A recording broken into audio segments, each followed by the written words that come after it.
便利店的老板正和女友打着电话，突然一只猩猩出现在了他的面前。大猩猩在怒吼了一声之后，便开始在狭小的便利店里翻江倒海。片刻后，他竟还会扛着店里的监控大摇大摆地离开。而这究竟是发生了什么事情？时间回到不久之前，动物园在重新开张的这天，很快就迎来了第一批以幼稚园以及老年人为团体的游客。在彩虹的通知之下，正在和男友发信息的树懒，还有靠着柱子拼命挠痒痒的狮子，他们便开始打醒了12分精神准备工作。动也不敢动的树懒在等到小朋友们离开后，才终于敢从树上掉了下来。紧接着，这群小可爱们又来看狮子，但狮子却还是和树懒一样趴在远处一动也不动。这时，一名小朋友提出想去看它尾巴，没办法，狮子只好赶紧调整姿势面对他们。随后，这群小朋友又来到看北极熊，可扮演北极熊的是老园长。由于他一直害怕被认出来，因此一直躲在石头的后面。为了能留住来之不易的游客，彩虹赶紧让他出来随便活动活动。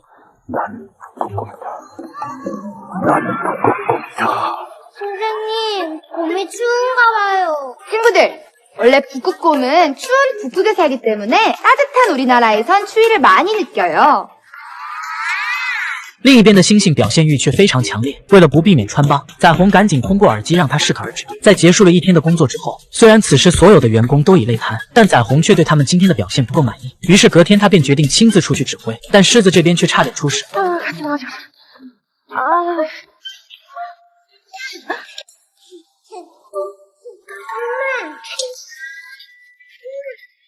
자두 안녕. 이제 북극곰 보러 가자. 자두 안녕, 가자. 另一边，由于猩猩一直背对着游客，一对情侣便不断朝他扔去石头。 동물한테 그러면 안 돼. 사람한테 그러면 안 돼. 내려놔. 나온다. 와, 신기해. 우리 집에 하는 거다. 아이, 저러면 안 돼요. 얼마나 따뜻한 건데.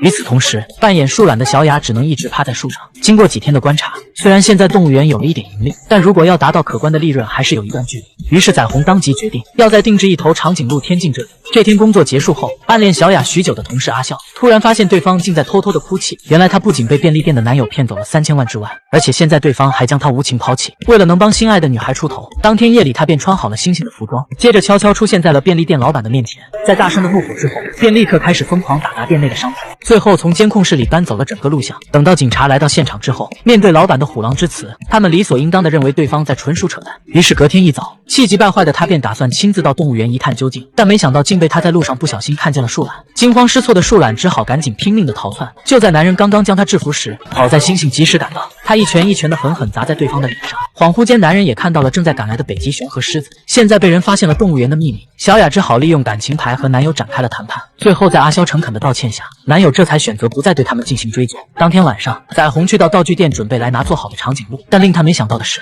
原来老板早已欠下了一屁股债，长颈鹿只做好了一部分便连夜跑路。没办法，如今彩虹只好死马当活马医，他利用道具向顾客只展示长颈鹿的头部。尽管这样的做法能勉强骗过游客，但扮演北极熊的老园长却被一对极其无聊的情侣硬生生地将他盯了7个小时，导致他当天身体就出现了问题。在听到老园长还打算带病上班后，不忍心的彩虹为了他的健康，同时也为了动物园的生意，他只好亲自扮演起北极熊的角色。然而当他刚一上班，就开始有游客不断朝他扔去食物。烈日当空的大太阳，加上极其闷热的服装，彩虹这才深刻体会到原来这项工作并不容易。当他好不容易等到游客走后，实在渴到不行的他突然看见了地上的一瓶可乐，于是他赶紧趁着没人，立即打开了可乐并大口的炫了起来。可殊不知刚刚的那群游客却恰巧将这一幕捕捉了下来。当天晚上，体力和脑力全部透支的彩虹就这样一觉直接睡到了天亮。本以为今天又是平平无奇的一天，殊不知当他来到动物园的门口后，没想到这里却早已围满了大量的游客。原来是昨天北极熊喝可乐的照片，在被人上传到了网上后迅速冲上了热搜。看着络绎不绝前来的游客，几人便心领神会的立刻开始了工作。